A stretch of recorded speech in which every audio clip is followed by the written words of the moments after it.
নমস্কার বন্ধুরা, চন্দ্রাশিস কিচেনে আপনাদের সবাইকে স্বাগত। বন্ধুরা, আজকে আমি যে রেসিপিটি দেখাবো সেটা হচ্ছে মালপোয়া। একদম লুচির মতন ফুলকো ফুলকো মালপোয়া কত সহজে বানানো যায় এবং এই মালপোয়া কত তাড়াতাড়ি বানানো যায় সেটি আমি আজকে আপনাদের সামনে দেখাবো। তবে দেরি না করে চলুন বন্ধুরা, দেখে নেওয়া যাক আজকের এই মালপোয়া রেসিপি। প্রথমে আমি মালপোয়া তৈরি করার জন্য নিয়ে নিয়েছি 3 কাপ মতন ময়দা এবং নিয়ে নেব 1.5 কাপ মতন সুজি। বন্ধুরা, আমি একটা কথা বলে রাখি, যেটা হলো যে আমি যে সমস্ত উপকরণগুলো দিচ্ছি সেই সমস্ত উপকরণগুলো যদি আপনারা সেম টু সেম দেন তাহলে আপনাদেরও কিন্তু মালপোয়াগুলো এইরকমভাবেই ফুলকো ফুলকো লুচির মতন হবে। তাহলে এরপরে আমি দিয়ে দেবো 1 কাপ মতন চিনি এবং 1 কাপ মতন নারকেল কোড়া, 1 চামচ মতন মৌরি এবং গোটা 4টে মতন এলাচ একটু থেঁতো করে এই বীজগুলোকে নিয়ে নেব এবং যে এলাচের খোসা সেগুলো আমি রেখে দেবো, এগুলো দেওয়ার দরকার নেই। এরপরে আমি সমস্ত উপকরণগুলো দিয়ে দেওয়ার পর একটু মাখিয়ে নেব। এই সময় যদি আপনারা মনে করেন যে অল্প একটু 1 চিমটে মতন লবণ দেবেন, দিতে পারেন, কিন্তু এটা না দিলেও কোনো রকম টেস্টের হেরফের হয় না। ভালো করে মিশ্রণটা মাখিয়ে নেওয়ার পর আমি এর মধ্যে দুধ মেশাবো। দুধটা প্রথমে 1 কাপ করে মেশাবো। দেখুন কতটা পরিমাণে আমি দুধ দিচ্ছি। প্রথমে 2 কাপ দুধ দিয়ে ভালো করে মিশিয়ে নিলাম, তারপরে আমি আবারও 1 কাপ দুধ দিলাম। তাহলে দুধের পরিমাণ আমি কতটা দিলাম না 3 কাপ। হাতে করে যদি মেশাতে অসুবিধা হয় তাহলে পারে আপনারা চাইলে পারে হাতা কিংবা হ্যান্ড ব্লেন্ডারের মাধ্যমেও মেশাতে পারে। হ্যান্ড ব্লেন্ডারের মাধ্যমে আমি মিশিয়ে নিচ্ছি। খুব ভালো করে বলতে গেলে ফেটে নিতে হবে। ভালো করে আমার ফাটা হয়ে গেছে। এবার আমি এটা রেস্টের জন্য রাখছি 1 ঘন্টা মতো। দেখুন 1 ঘন্টা পর ফিরে আসলাম।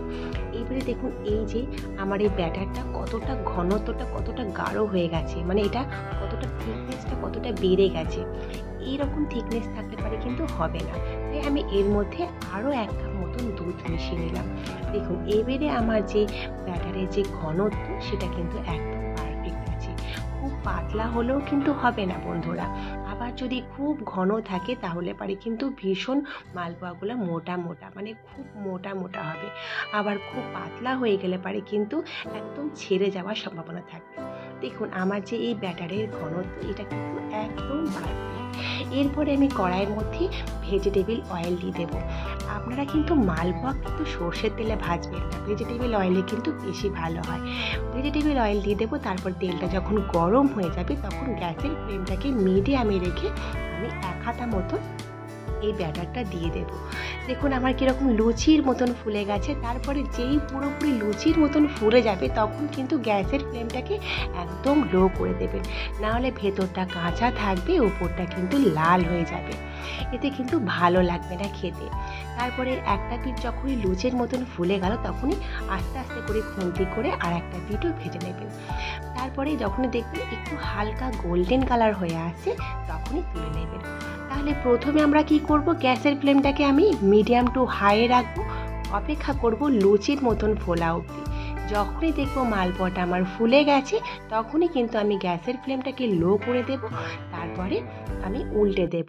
মালপোয়াটা উল্টে দেওয়ার পরও আমি কিছুক্ষণ মতন 2-3 মিনিট মতন এরকমভাবে ভাজতে থাকবো। তারপরে দেখবো যখন কালারটা গোল্ডেন কালার হয়ে এসেছে তখন আমি তুলে নেব ছান্নাই করে। এইভাবে কিন্তু আমি একে একে সমস্ত মালপোয়াগুলো ভেজে নেব।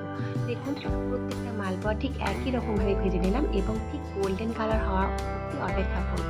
গোল্ডেন কালার যেই হয়ে যাবে তখনই একটু ভালো করে ছাঁকনি করে ছেঁকে তেলটাকে ছেঁকে নিয়ে একটা থালার মধ্যে আমি তুলে নেব। ব্যাস, আমার সমস্ত মালপোয়া ভাজা হয়ে গেছে। তাহলে বন্ধুরা, আপনাদের কেমন লাগলো এই মালপোয়ার রেসিপিটি আমাকে কিন্তু অবশ্যই জানাবেন কমেন্টের মধ্যে। আর ভিডিওটা ভালো লাগলে একটা লাইক দিতে ভুলবেন না, এতে আমি কিন্তু নতুন নতুন ভিডিও তৈরি করার উৎসাহ পাবো। আমার চ্যানেলটাকে এখনও পর্যন্ত সাবস্ক্রাইব না করে থাকেন তাহলে অবশ্যই সাবস্ক্রাইব করবেন এবং এই মালপোয়ার রেসিপিটি ভালো লাগলে বন্ধু বান্ধবীদের মধ্যে শেয়ার করতে ভুলবেন না। তাহলে বন্ধুরা, আজ চলি, দেখা হবে নেক্সট ভিডিওতে আবার একটা সুন্দর রেসিপি নিয়ে। টাটা, বাই বাই, ভালো থাকবেন, সুস্থ থাকবেন।